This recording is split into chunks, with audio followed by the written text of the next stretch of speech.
Hey everybody, I want to welcome everybody to this newest episode of Strange Appalachia. It's been a few minutes since we cut one of these things, so I Yeah, ask everybody to bear with us so we can try to get this ship set sail again and kind of bring everything back into order.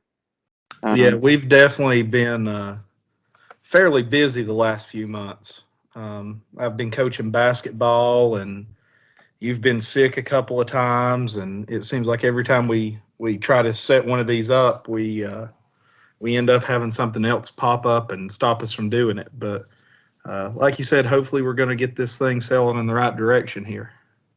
yeah, so now we're going to kind of do something a little bit different with it. I know we always have a story to tell, or we always have a legend to follow, something like that. Um, and we always come across as really skeptical of everything we hear, and I mean we kind of are. So one of the things people are always asking us and kind of pestering us about is has anything ever happened to us that is paranormal or supernatural that that we can't explain, that we went through and try to debunk and figure out. And yes, I mean it's something that's happened to both of us. And so tonight JD's going to tell a couple of stories that's happened to him, and we're kind of going to work through it. I know that some of these stories are, we might have talked at them or hinted at them, or you know, uh, they may have come up here and there throughout our other stories. So this is just going to kind of give you a behind the scenes about kind of what got us started and what we've seen while we've been out in the field. So JD, if you want to go ahead and start out, Sure, you're I'm going to. actually going to start off throwing you a curveball. Okay. Um, so when we sat down and sort of planned out the idea for this, we're sort of going to do this interview style. I think is what we're shooting for. So Charlie wanted me to send him a list of my top three stories that I was thinking of being interviewed about, I guess, so he could sort of prepare some questions and sort of get in the right train of thought. And I sent him three. But I forgot the most recent and probably the coolest out of all of them. And this is one that I don't think we've done a Strange Appalachia since it happened for me. Um, Charlie's probably figured out what I'm talking about by now. Yeah, Um, it's a really cool what happened. It's not really something I'd call supernatural though, but it's still awesome. yeah. So this happened. We're recording this here sort of beginning of February. And I want to say this happened right after Christmas or right before Christmas, somewhere in that time frame. So about a month and a half ago, Yep. and I was driving across a road here in Southwest Virginia called South 71, going towards a little town called Nicholsville. And right before I got to Nicholsville, this was probably 10 o'clock at night. It was fairly dark.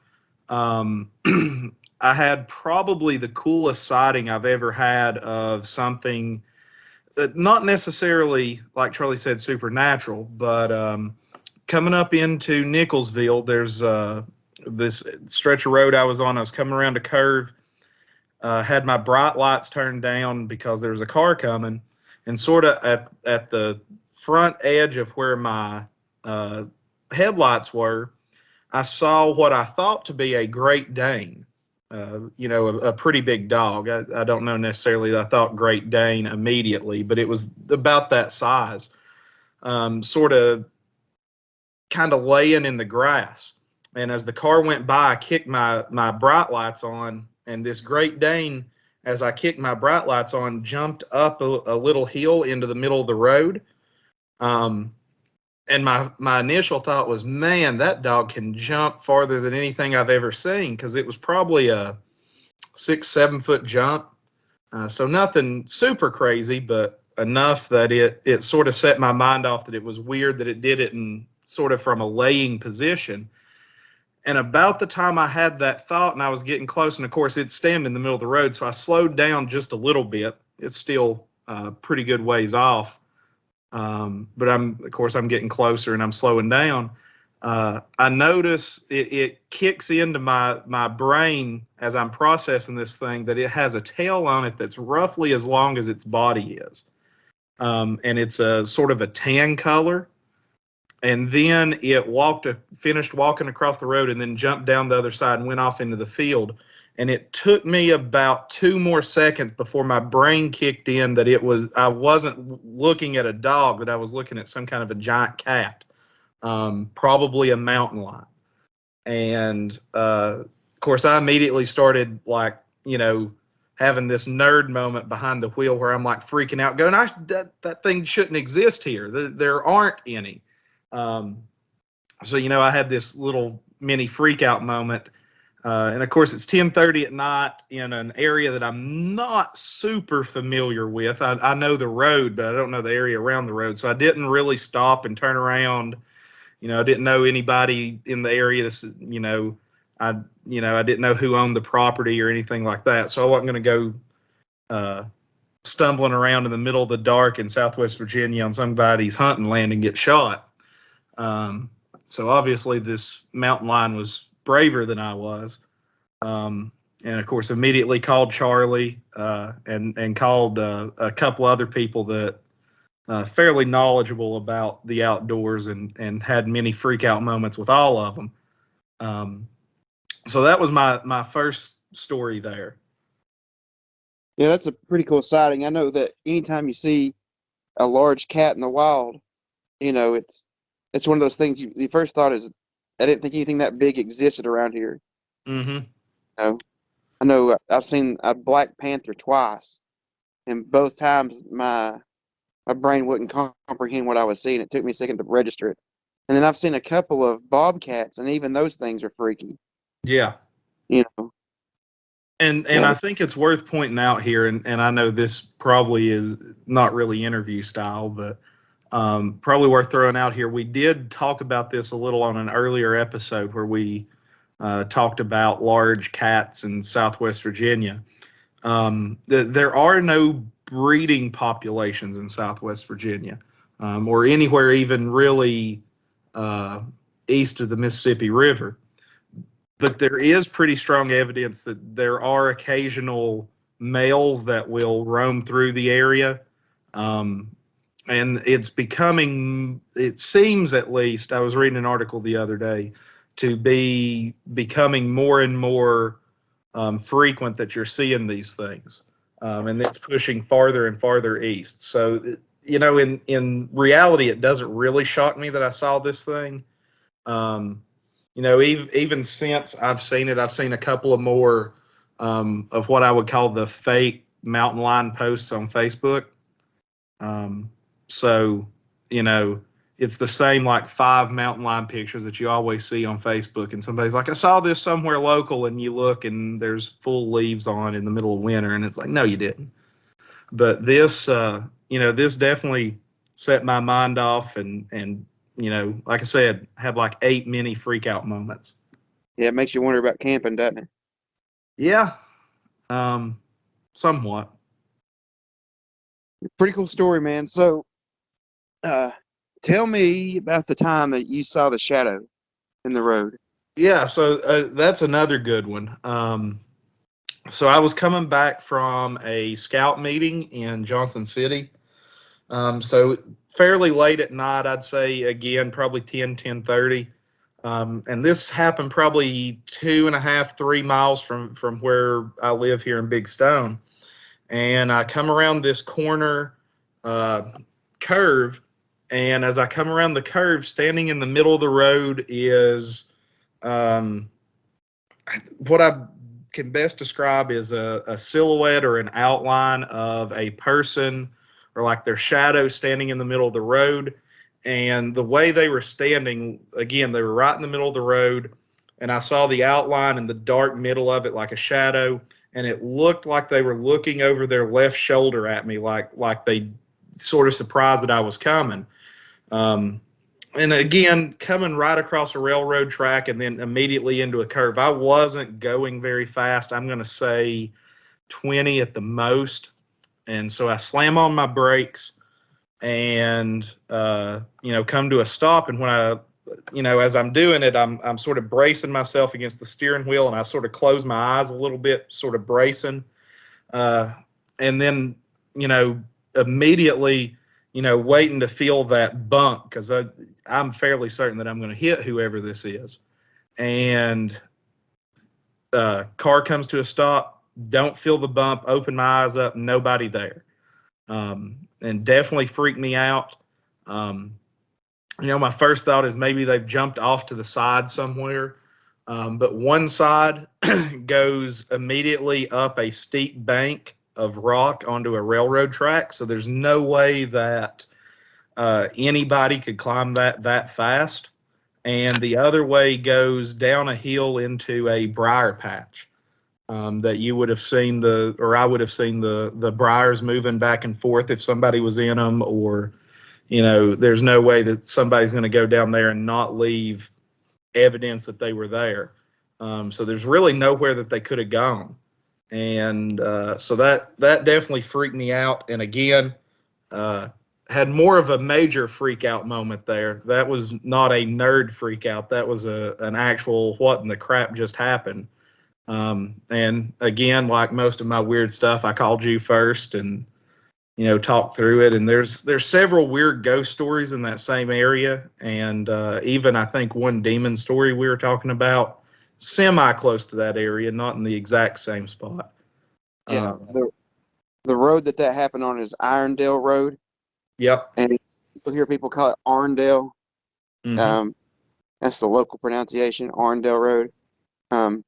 It's interesting because there's been we call them traveling spirits, but there's been a traveling spirit reported on the road, a walking Susie or walking Sally, and then there's one report of a demon on that road, kind of terrorized some kids. So it's interesting that you saw something on a road that you know you didn't have any pre-knowledge of that, and you still saw something there. Yeah. And Like it's I'd also a heard cross. the. Go ahead. Sorry. Hey, you're good. It's also a crossroads. Yeah. So you know, I never thought about it from that regard, but there is a crossroad right before that. yeah, What I was going to say there is I'd heard the Walking Susie story, but actually had it misplaced. It wasn't in the spot that I thought it was. So even then, I didn't know of any that were right there in that area. yeah. That's one of the cooler stories I've heard for sure. I mean, you've got a lot of supernatural elements that are going on in there, and then like I said you happen to see a ghost or something while you were in that area. So that's pretty neat. I don't have any real way to debunk it other than there's a there's a small creek that runs through there, maybe some type of fog, but I don't know. Yeah, the I had that same thought. The weird thing to me though is that it was a black outline. It wasn't really a white fog color or anything like that. I guess it could have been a shadow of the fog between the headlight and there. Um, but I don't know. It was just weird, you Yeah, know. that's a pretty crazy thing to think of if there's a shadow of the fog. I mean, you see like sometimes mountain climbers or rock climbers, they'll see a shadow entity off in kind of in space up against clouds and stuff, Yeah. and they'll be backlit and it'll be their own shadow they're seeing. And you see, I can't think of what that phenomenon's called, but when you see it, it's really freaky looking. But it's not something that I don't think it's something you're going to see at nighttime. Yeah, not driving a vehicle for sure, because I mean, there's no way to really project a backlight of a person Yeah, from a while you're vehicle. driving. Yeah, And like we said to start this episode, you and I both do our best to try to debunk stuff. And this is, I mean, the mountain line's not really supernatural, but it's something that shouldn't be there, according to science. And then, that I have no possible way to explain what in the world I saw. yeah. I don't have. I'm kind of dumbfounded with it. I don't have a good explanation for you. So, um, all right. So next, tell me about. Okay, so me and JD grew up in an old trailer. Of course, they've since upgraded and got a new trailer, but that old trailer had a lot of weird stuff that happened in it. And I actually don't think the trailer itself is haunted, but there's got to be something about the area because, there's been a lot of weird things happen in that area. Yeah. So tell me about the thing you had in the old trailer. Yeah, so again, old trailer, a lot of weird stuff would happen, like you said. Um, and one that I didn't send you, and but one that you're fully aware of is we used to have this cat that had basically 2.5 legs, and we called it Tripod. And I barely remember Tripod. She probably passed away when I was 7 or 8 years old. But up until we moved out, occasionally she made a really distinct sound when she moved through the house because she had 2.5 legs. She was missing one front leg and the other one was a club. So it made a really distinctive whack sound as she moved through the house. And even up until we moved out, you could still hear that whack sound move up and down the hallway. Yeah. Which, out of all the ghost things that I've experienced that have freaked me out, that one never freaked me out. No. It was just weird. I was like, well, Pod's still here. Yeah, Whatever. you just kind of get used to hearing her walk. And after she died, there were several times that I'd hear it that I would expect her to climb up on the bed with me.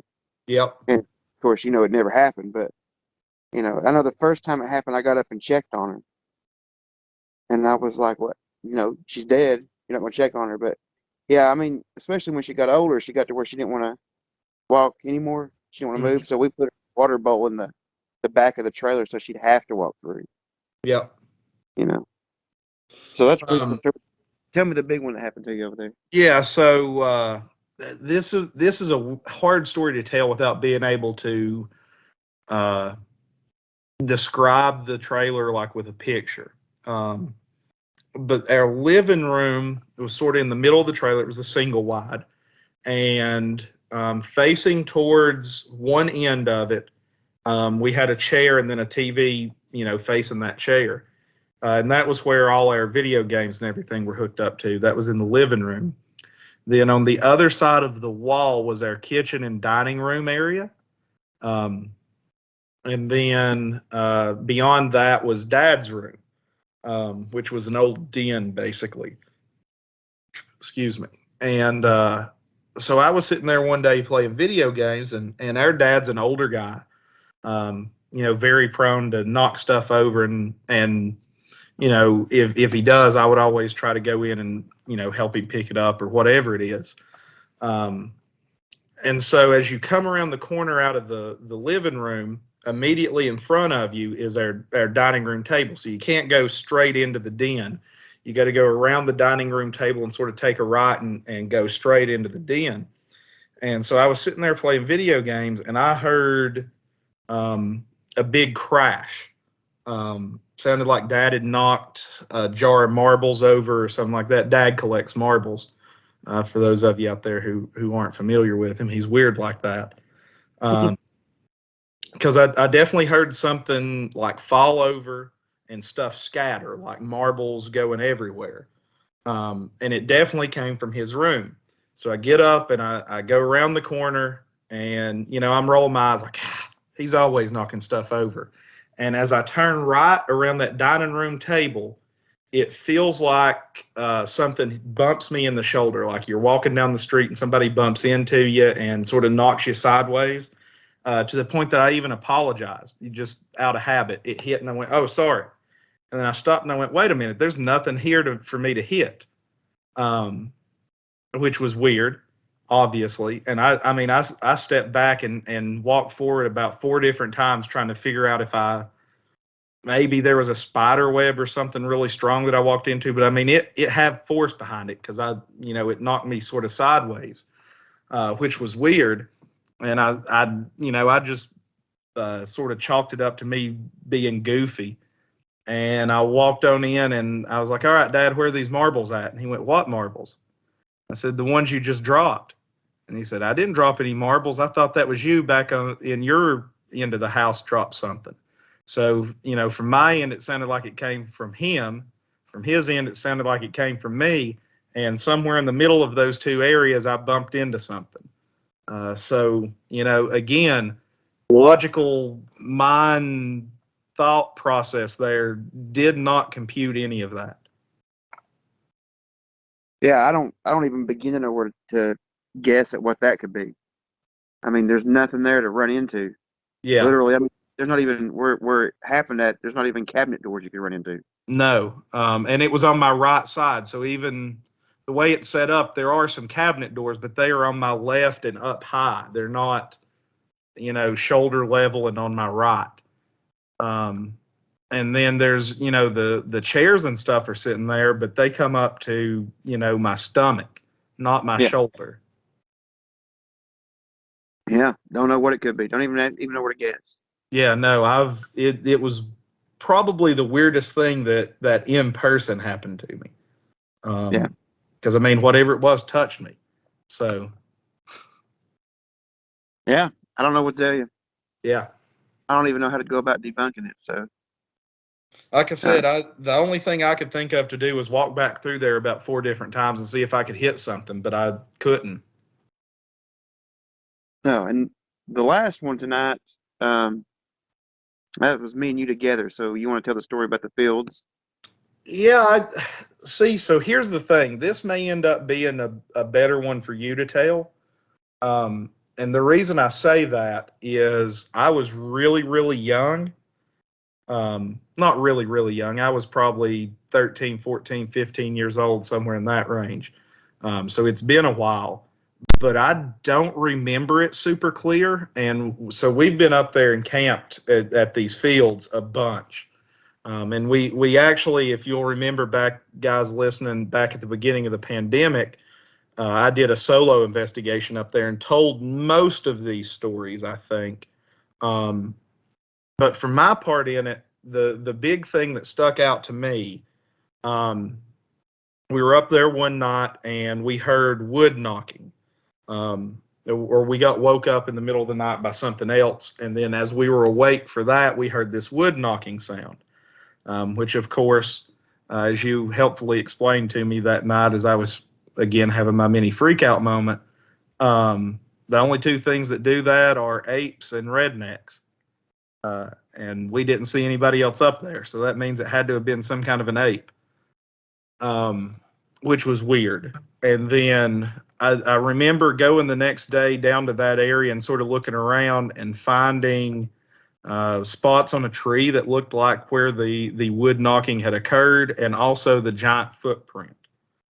Yeah. Uh, those are the things that I remember the most. And then the ghost lights that one night where we even got up and moved the vehicle to let people through, and then there never was another vehicle. Yeah, which was really weird. And not only was there not another vehicle, the road that they would have been on is a dead end road.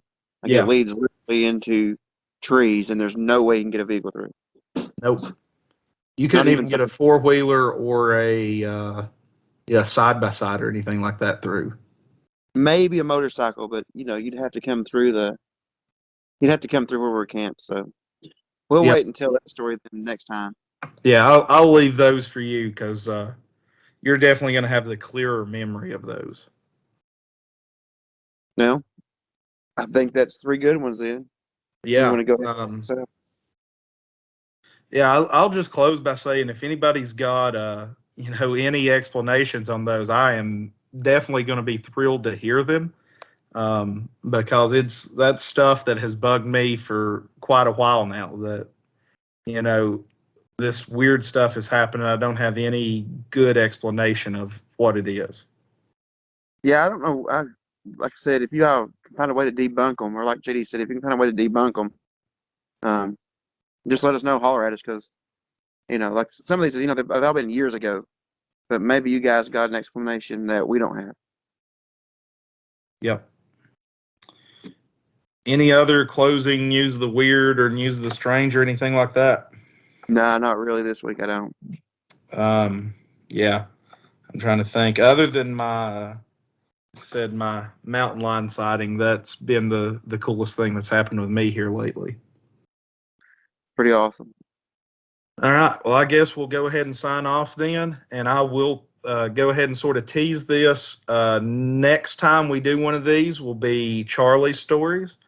And most of you listening can probably tell by now, Charlie's the better storyteller out of the two of us anyway, so that should be more fun. Not that this wasn't fun, but that one I'm hoping will be really good if I don't find a way to mess it up too bad. Yeah, I think on the next one, Arlie's got a story he wants to tell too. Oh, awesome. Cool. Yeah, got a ghost story he can tell you. So Cool. Always looking forward to that. So that's sort of an idea of what we got, and hopefully we'll get into a good rhythm, and maybe, we haven't really been able to talk about it and set a schedule out, but maybe here in the next 2 weeks, 2 to 4 weeks, we hope we'll be able to get one out. But go ahead and like and subscribe. If you have any ideas or anything that you'd like to hear us talk about, send us a message and say, hey, I've got this cool story I heard. Can you check it out for me? Or if you've got some place that you'd like us to investigate. Now that the pandemic is sort of getting to a stage where things are opening up, we're definitely hoping to get out and do some more investigation, since that is sort of what we started this channel for. That's what we're hoping is going to be our bread and butter, even though we've not had much opportunity to get out and do that. We definitely launched this channel with some bad timing. But like and subscribe. Let us know what you think. Find us on YouTube and Facebook, Strange Appalachia on both. Leave us a comment. Let us know what you think. And I think that's all I got. See y'all next time. see you later.